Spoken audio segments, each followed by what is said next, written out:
Assalamualaikum warahmatullahi wabarakatuh. Saya Muhammad Faisal Ridwan, MT1. Di sini saya akan menjelaskan tentang pembiayaan ijaroh. Akad ijaroh yaitu akad pemindahan hak guna atau manfaat atas suatu barang dalam waktu tertentu dengan pembiayaan sewa atau ujrah tanpa diikuti dengan pemindahan kepemilikan barang itu sendiri. Menurut Fatwa nomor 9 DSN MUI nomor 4 tahun 2000, fatwa tentang pembiayaan ijaroh. Pertama, rukun dan syarat ijaroh.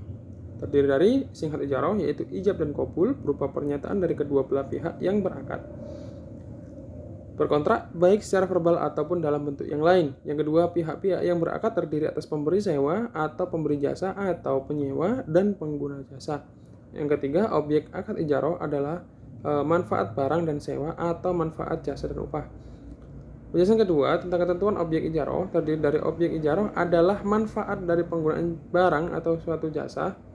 Yang kedua, manfaat barang atau jasa harus bisa dinilai dan dapat dilaksanakan dalam kontrak.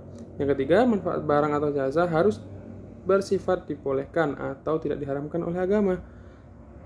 Yang ketiga, kewajiban LKS dan nasabah dalam pembiayaan ijaroh. Kewajiban LKS sebagai pemberi manfaat barang atau jasa menyediakan barang yang disewakan atau jasa yang diberikan. Yang kedua, menanggung biaya pemeliharaan barang tersebut.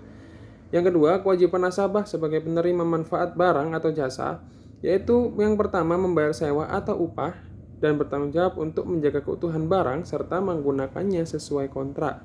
Yang kedua, menanggung biaya pemeliharaan barang yang sifatnya ringan dan tidak material. Turut dijelaskan dalam Peraturan Bank Indonesia Nomor 10/18 PBI tahun 2008, Peraturan Bank Indonesia tentang restrukturisasi pembiayaan bagi bank syariah dan unit usaha syariah. Pada pasal nomor 9, restrukturisasi pembiayaan dilaksanakan dengan memperhatikan pembiayaan dilaksanakan sesuai fatwa Majelis Ulama Indonesia yang berlaku. Dijelaskan pula tata cara restrukturisasi pembiayaan. Pasal 15 ayat 4, pembiayaan dalam bentuk ijaroh atau ijarah muntahiyah bitamlik dapat direstrukturisasi dengan cara penjadwalan kembali atau rescheduling.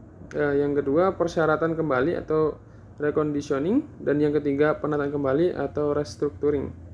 Dalam otoritas jasa keuangan nomor 31 POJK nomor 5 tahun 2014 tentang penyelenggaraan usaha pembiayaan syariah, pada pasal 4 ayat 3, kegiatan pembiayaan jasa sebagaimana yang dimaksud dalam pasal 3 huruf C dilakukan dengan menggunakan akad. Yang pertama ijaroh, yang kedua ijarah muntahiyah bitamlik, yang ketiga hawalah dan hawalah hafalah atau hafalah bil ujrah, jualah dan atau qard. Dan pasal 4 ayat 3 huruf E, huruf F dan huruf G hanya dapat dilakukan oleh perusahaan syariah melalui gabungan akad. Sekian atas penjelasan dari saya. Mohon maaf apabila ada salah kata. Wassalamualaikum warahmatullahi wabarakatuh.